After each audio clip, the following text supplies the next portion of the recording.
All right, what is up, hustlers? Welcome into today's video. Today, we're going to be diving into my top 5 stocks that I'm looking to accumulate in the year 2023. Could be a tumultuous year, right? We could have a recession. We could have the debt crisis pop here in America. We could have a real estate market crash. We could have the S&P crash. We could have more crypto cascades that cause just a fight. Who knows what's going to happen as far as the economic and the financial markets. But what I do know is the companies today that I'm going to go over, I have 5 top stocks for 2023, including one honorable mention, which is a lot smaller market cap that I think has a lot of growth potential as well. So we're going to go over my top 5 stocks for 2023 today, because I think that, you look at what these companies are doing, and I say this in the crypto market, they're like doubling, tripling, quadrupling down in the bear market.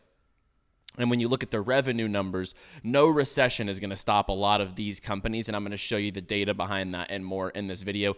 Let's get into it. Be sure to like the video if you enjoyed the content and subscribe down below for more every week videos here on the Hustlepedia channel. As well, check the links down below if you want to follow me on Twitter, Instagram, hit our website. And we have our upcoming mastermind program, which we're going to be launching, which goes over absolutely everything. I'm super stoked to talk more about that as well when the time comes.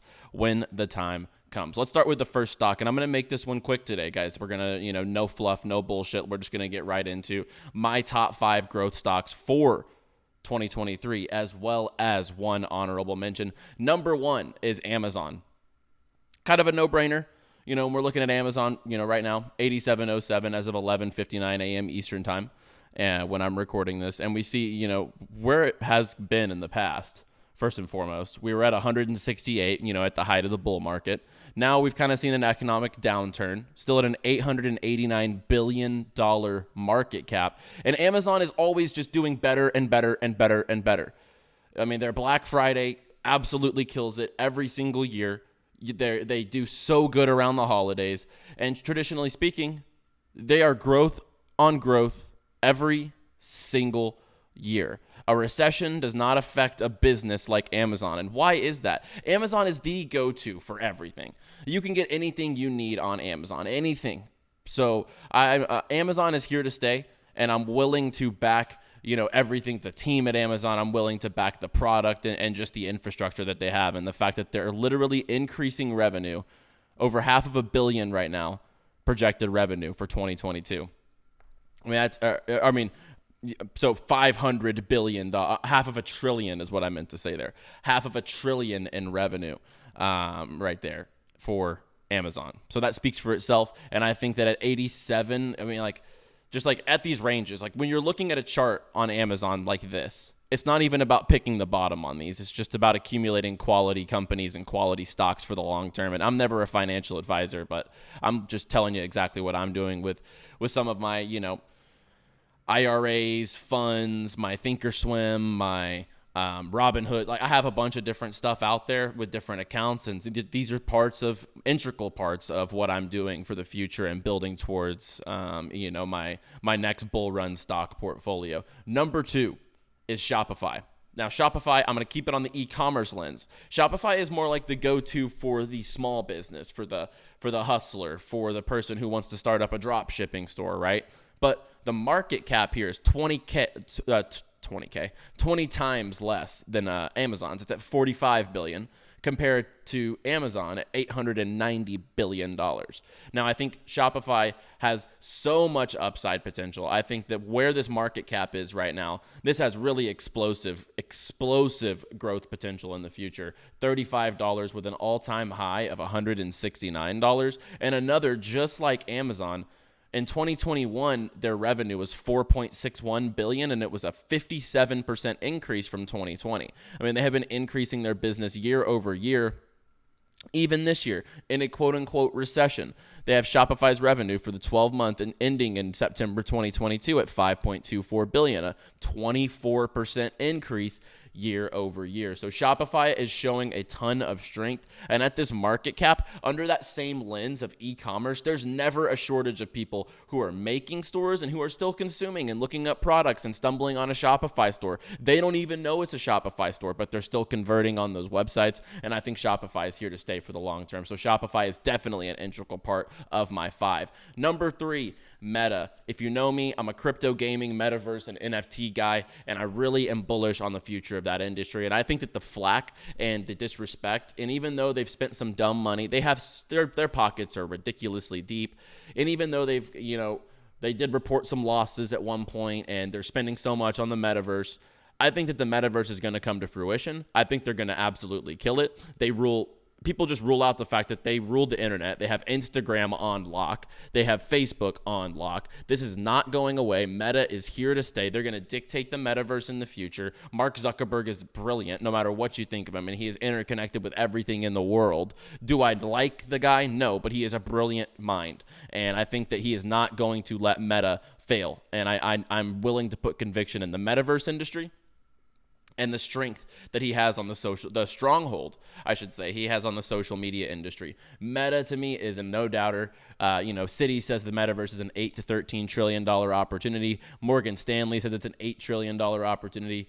Goldman Sachs sees it as an $8 trillion opportunity. So this is something that is not going to go away. And, Mark Zuckerberg's at the forefront of. He changed the whole company's name to Meta, for Christ's sake. So I think we're going to definitely see a lot of evolutions from Meta in the future. And I'm definitely willing to back what's going on with the leading of innovation with Meta. And then number 4 would be Nvidia. Now, Nvidia is kind of up that gaming loop, up the metaverse loop.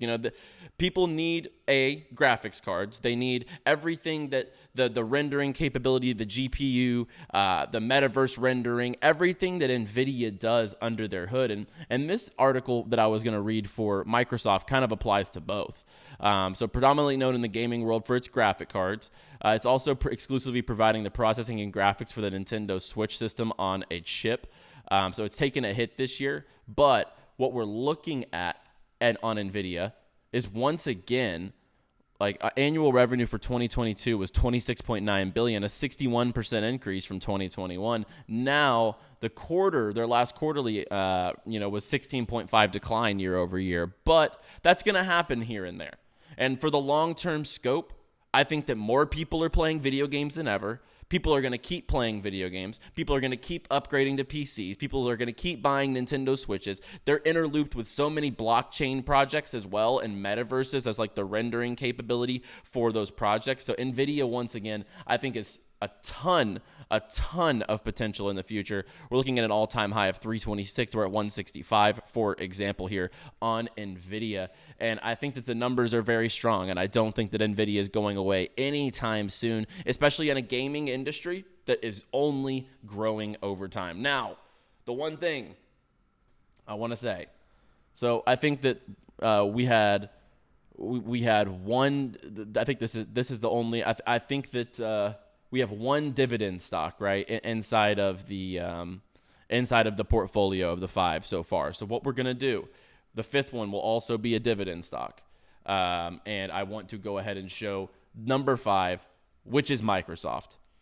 So Microsoft, guys, Microsoft always gets little brothered almost by Apple, but when you're looking at what Microsoft's trying to do, they're trying to pave forward, not only in tech, but in the gaming world once again. And as a crypto gaming and metaverse guy, I love the moves they are making. Now, whoever's the antitrust concerns with their Blizzard purchase, as we see here, could stop them from acquiring Activision Blizzard, which could be cataclysmically bad for Microsoft. But at the same time, it would make Microsoft the world's 3rd largest games company behind Sony and Tencent. This is a definite power move, and I think that they'll keep. I have personal conviction on the fact that Microsoft will be able to stay and have the acquisition of Activision Blizzard actually go through.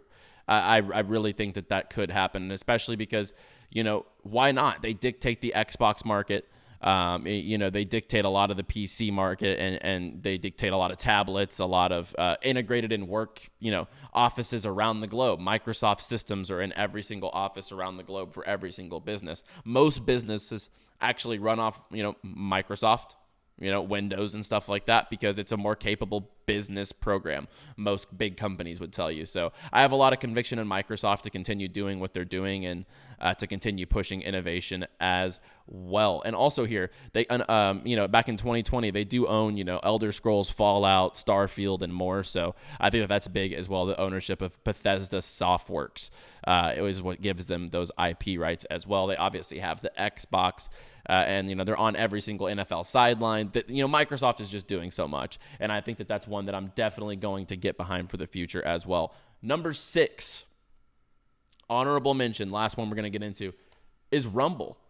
I think Rumble at $2.1 billion market cap, when you look at their growth this year and all the cancel culture that's been going on YouTube, I'm not really going to talk about it too much, but between Andrew Tate, Sneeko, everyone getting canceled. A lot of people getting canceled. And a lot of them are moving over to Rumble because Rumble, you can actually get on there. They had 78 million monthly active users in August 2022. And I mean, the growth here is really impressive, right? 1 million users, monthly in Q3 of 2020 to now where they have 78 million active users monthly. So I think that Rumble's growth speaks for itself. And I think as more censorship hits the landscape, I could totally see Rumble growing quite a bit. And this is what coming from the crypto market, comparing it to the stock market, I will consider this a low cap stock that I'm definitely looking at for the future. So Rumble would be my honorable mention. Let's recap quickly. Amazon, Shopify, Meta, Nvidia, and Microsoft. And my honorable mention for my top 5 stocks of 2023 and my low cap pick would be Rumble. So guys, if you got value out of this video, if you agree on some of these, or let me know your top 5 in the comments down below. Like the video and subscribe, and hit the description to see more on my socials, and check out our website. Check out TTOO, this thing of ours, the NFT Gaming Collective. If you're a fan of the crypto gaming world, we do have an NFT collection. We go over all that and more, giving access to over 30 plus games, NFT gaming driven treasury. We have so much going on under the hood, so check that out as well in the description down below.